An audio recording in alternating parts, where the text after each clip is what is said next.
I ask that you be silent. I refer to true silence, where we stop thinking and experience reality as it truly is. After all, if I talk all the time, I won't be able to hear what anyone else has to say.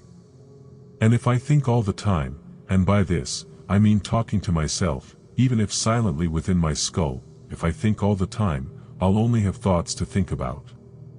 So, I'll never be in touch with the real world. What is the real world?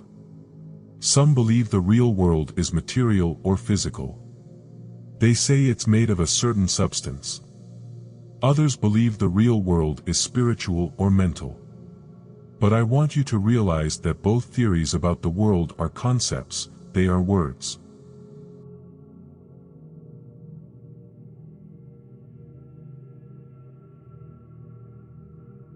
The real world is not an idea, nor is it words. Reality is. When you connect with reality, many illusions disappear.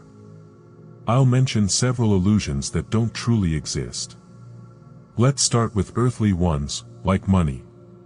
Money is a very useful accounting method.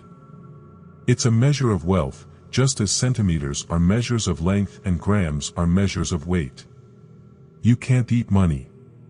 If you were on a deserted island with a vast amount of banknotes and stock certificates, they would be useless. You'd need food, animals, and companionship. Money merely represents wealth, just as the menu represents food. But we are psychologically distorted in such a way that some of us prefer to have money rather than real wealth.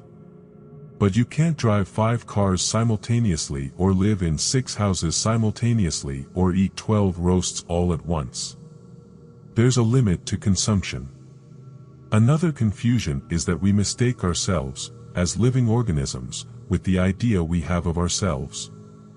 That is, we confuse ourselves with the conception of me, which is called personality or ego. This is what we've been told we are. It's an extremely simplistic and limited conception of oneself, of the unique living organism. And we become unhappy because we think of ourselves in this way. Another thing that troubles us is time. Many people nowadays say, "I don't have time."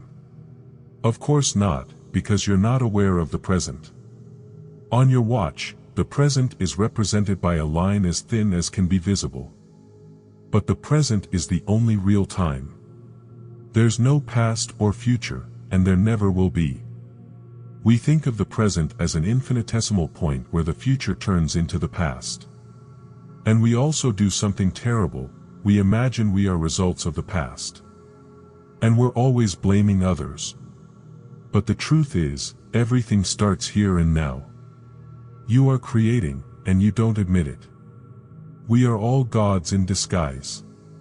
Jesus realized this and was crucified for saying it. It's hard for Westerners to understand this because they're so focused on the future. But it's much better to have a present. Because if you don't have the present, it's pointless to make plans. When they materialize, you won't be there to enjoy them. You'll be thinking about something else. You see, life is a continuous flow, an endless dance of energy and consciousness. Often, we get caught in the webs of ego, in the illusion that we are separate entities, distant from the universe. But this is just a mind game. Essentially, we are an extension of the cosmos, a unique manifestation of existence. The mind, with its ability to project and analyze, often distances us from the true experience of life. We get stuck in thoughts, worries, and plans. And we forget the flavor of the present, the here and now. We realize that what truly matters is not what we possess, but what we are. It's not how much we have in our bank accounts, but how much we have in our hearts. True wealth is experiencing each moment fully, with gratitude, with love. And in this recognition, the understanding arises that death is not the end, but just a transition. Just as waves are part of the ocean, we are part of this vast universe. Death is just a return, a journey back to the source. But before we reach this deep understanding, we need to let go. Let go of ideas, concepts, beliefs imposed on us. We need to strip away the social masks and dive into the essence of our being.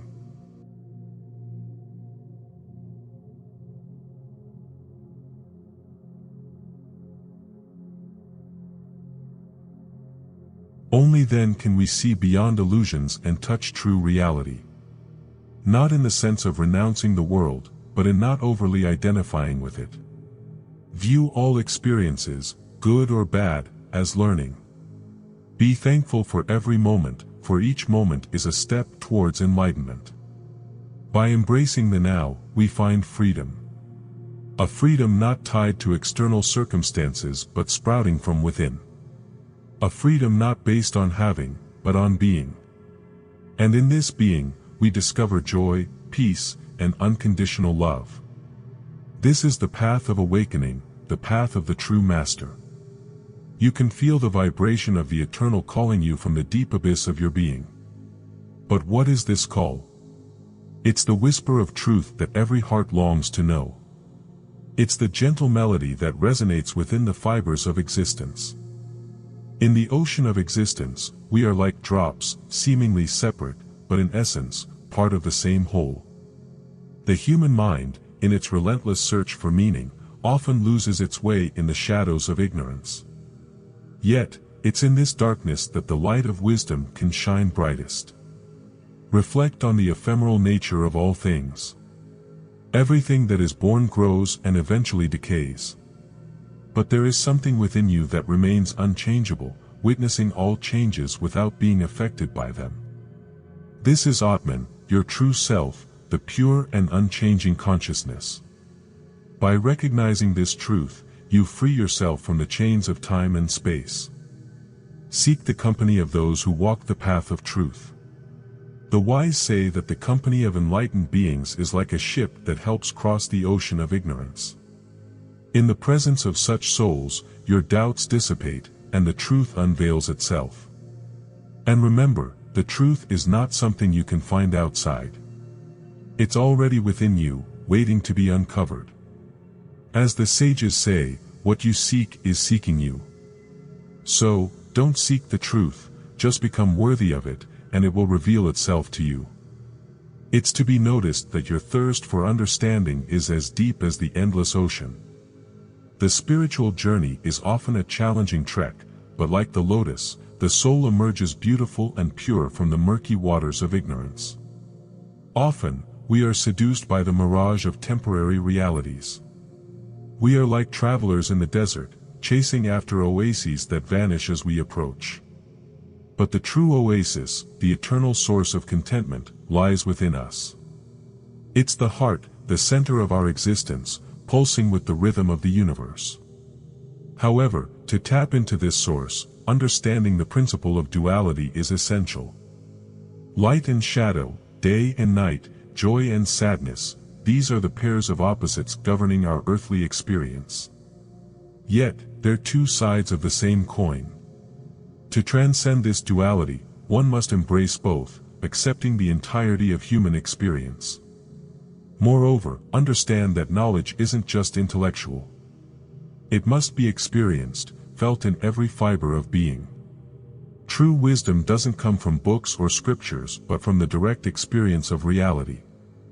Therefore, dive deep into the heart of existence.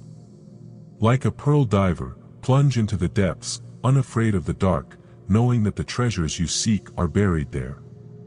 And as you emerge, you'll hold in your hands the pearls of wisdom, reflecting the luminescence of the divine. The paths we traverse, the experiences we undergo, all contribute to the unfolding of the soul. As the wise have said, it's not about reaching the mountain's peak but about enjoying the climb. So, embrace every moment, cherish every step, and let your spirit soar in the boundless skies of self-realization. In the quest for enlightenment, many travelers become lost in the labyrinth of their own minds. They search for answers outside, in scriptures, in temples, or in wise men. But the ultimate truth, the core of existence, lies within.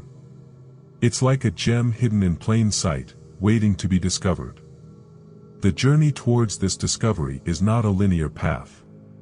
It's a spiral, where one dives deep into oneself, revisiting old wounds, healing them, and emerging transformed. Along this spiral, there are moments of doubt, moments of darkness, but also moments of profound illumination. To tread this path, one needs courage, the courage to confront one's own shadows, to embrace them and integrate them. Only then can one be whole. Only then can one truly understand the interconnectedness of all existence. Moreover, this journey is not solitary. Along the way, one encounters fellow travelers, each on their own unique journey. From them, one learns, shares, and grows. They become mirrors, reflecting back aspects of oneself. It's crucial to understand that enlightenment is not a destination but a continuous process. It's an ever-evolving understanding, a dance between the known and the unknown. It's about living in harmony with oneself and with the universe. The path of enlightenment is a journey from the head to the heart. It's about dropping the intellectual barriers and diving deep into the realm of feeling, of intuition. It's about listening to the silent whispers of the soul and dancing to its rhythm. Only then can one truly be free, free from the shackles of ignorance and delusion. Let go of preconceived notions, and surrender to the flow of existence. And in this surrender, you'll find the truth that has been waiting for you all along. Throughout the ages, seekers have journeyed inwards to discover the true nature of reality. They've traversed treacherous terrains, both external and internal, to uncover the secrets of existence. In this quest, it's essential to remember that true wisdom doesn't reside in the intellect alone. The mind can point the way, but the heart holds the key. It's in the heart that the divine spark resides, guiding us towards our ultimate purpose. To unlock this wisdom, we must cultivate a sense of stillness. In the cacophony of modern life, it's easy to get lost in the noise, to be pulled in multiple directions. But in moments of silence, when we quiet the mind and listen to the heartbeat of existence, the answers emerge. Moreover, it's crucial to understand that we are not separate entities. The illusion of separateness is the root of all suffering. In reality, we are interconnected, part of the cosmic dance of energy in consciousness. Our joys and sorrows, our dreams and fears, are interwoven with the fabric of the universe. So, embrace this interconnectedness. See yourself in others and others in yourself. Let go of judgments and prejudices, and open your heart to the beauty of diversity. Celebrate the myriad expressions of life, understanding that each is a reflection of the divine. Remember that the journey is the destination. Each step, each breath, each heartbeat is a testament to the miracle of existence. So, live with awareness, cherish every moment, and let your soul dance to the eternal rhythm of the cosmos. Every thread has its unique story, its unique path. But despite the apparent differences, all paths converge towards the same truth, the truth of interconnectedness, of oneness. As seekers on this journey, it's essential to cultivate an attitude of openness. Instead of rigidly clinging to beliefs and ideologies, one must be willing to question, to explore, to evolve. For true wisdom isn't about accumulating knowledge but about deepening understanding. This deepening often requires one to confront the shadows within, to face the unresolved traumas and fears. Only by integrating these shadows can one truly be whole. This process might be challenging, but it's necessary for growth. Moreover, it's vital to understand the impermanence of all things. Life is in a constant state of flux, and clinging to the transient leads to suffering. By recognizing the ephemeral nature of existence, one can find solace in the eternal, in the unchanging essence that underlies all manifestations. The spiritual journey is a dance between light and shadow, between the known and the unknown. It's about embracing both, understanding their interplay, and finding harmony. It's about transcending the ego, the limited sense of I, and realizing the universal self, the self that is connected to all of existence. So, tread this path with humility and grace. Cherish the moments of joy and learn from the moments of sorrow. And remember, in the grand scheme of things, it's not about reaching a destination but about savoring the journey.